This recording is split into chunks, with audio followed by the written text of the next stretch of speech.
Hello, my name is Andrew Blakey. I am a consultant ophthalmologist from Scotland. Thank you for giving me the opportunity to speak on Frugal Tech per Sight, the Arclight project. The Arclight project is a social enterprise based at the University of St Andrews in Scotland. We enable those working in low resource settings to equip, train and empower healthcare workers to diagnose and manage eye and ear disease using Frugal Kit. With William J. Williams, an optometrist and frugal engineer, we are addressing the limitations of orthodox diagnostic tools to widen access in resource-poor settings at low cost. The first device I am presenting is the Arclight, a direct ophthalmoscope, anterior segment loop and otoscope. It uses radically different frugal design to that of traditional devices, placing an LED light source directly below the sight hole. This reduces cost and size, as well as allowing it to be solar powered. Around 10 years ago, the Fred Halls Foundation and its medical director at the time, Richard Lemessurier, had the foresight and boldness to offer William a grant of around about €100,000 to develop the Mark I device and scale inexpensive yet equally effective eye care diagnostic tools to the regions of the world most in need.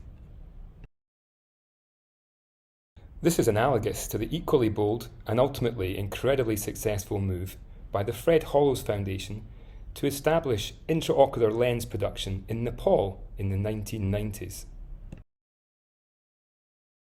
Since the initial grant from the Fred Halls Foundation, the device has evolved and developed within the global health team at the University of St Andrews in Scotland, where William and I both work together. To try to ensure equity of access, there are 4 price bands depending on the Human Development Index of a country. And, despite its low cost, small size and simplified design, many studies have now been published supporting its role as an effective replacement for much more expensive traditional tools.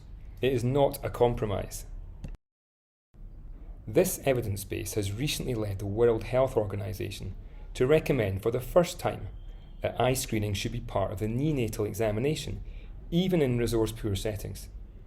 We have developed training videos to support implementation for this, as well as all the other functions of the device. This video summarises the content and structure of these materials that can all be found on the Arclight project website and YouTube channels.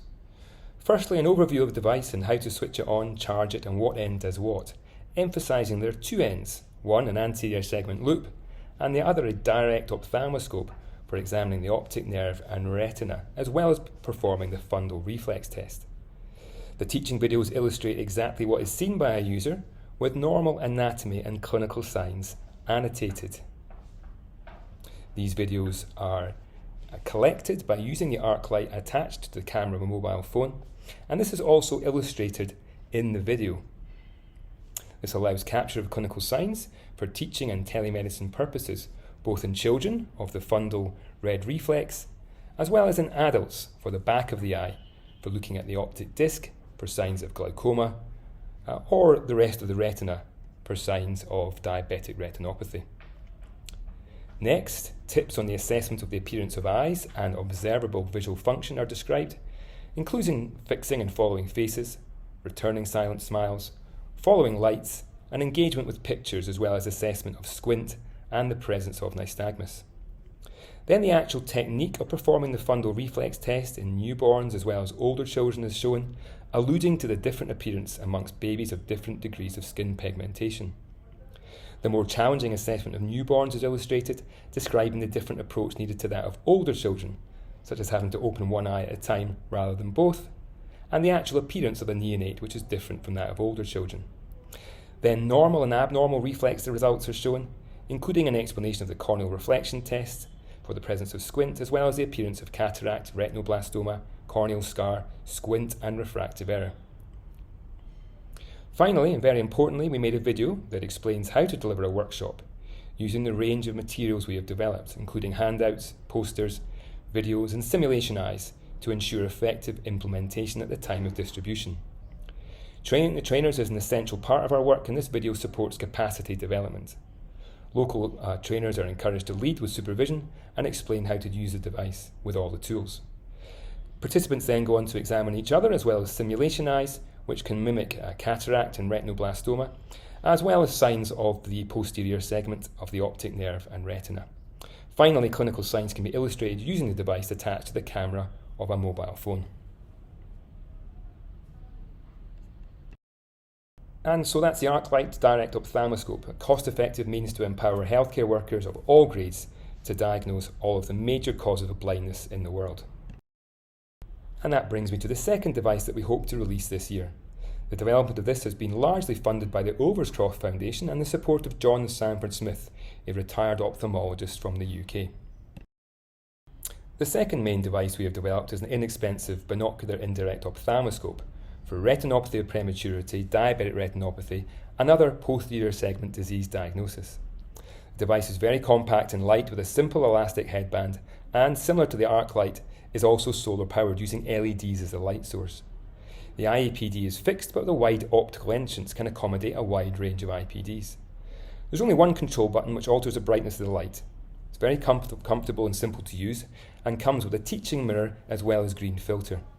We expect this to cost between £400 and £100, depending on the HDI of the country it is being supplied to. A recent comparative study published in Eye found comparable performance to a much more expensive orthodox device.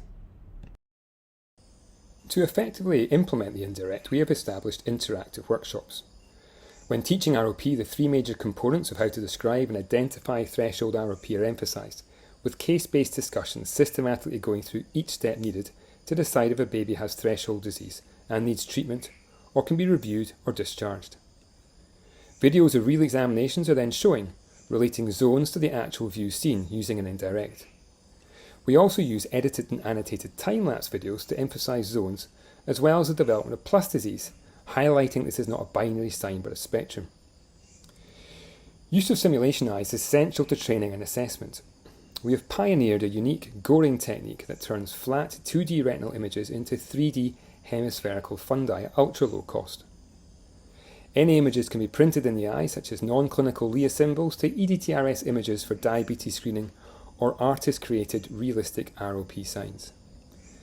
The printed images can then be cut out and placed into the body of our simulation eyes and used to train and assess participants. These videos show the wide range of ROP signs that can be emulated in the simulation eyes, creating a highly interactive and engaging workshop.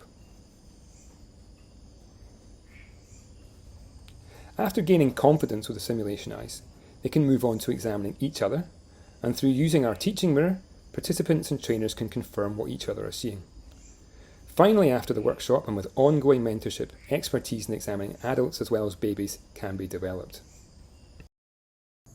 And finally, before I finish, I need to thank the wide range of funding bodies, academic institutions, training schools and NGOs that have supported this work over the past decade. Thank you very much for your interest in our work.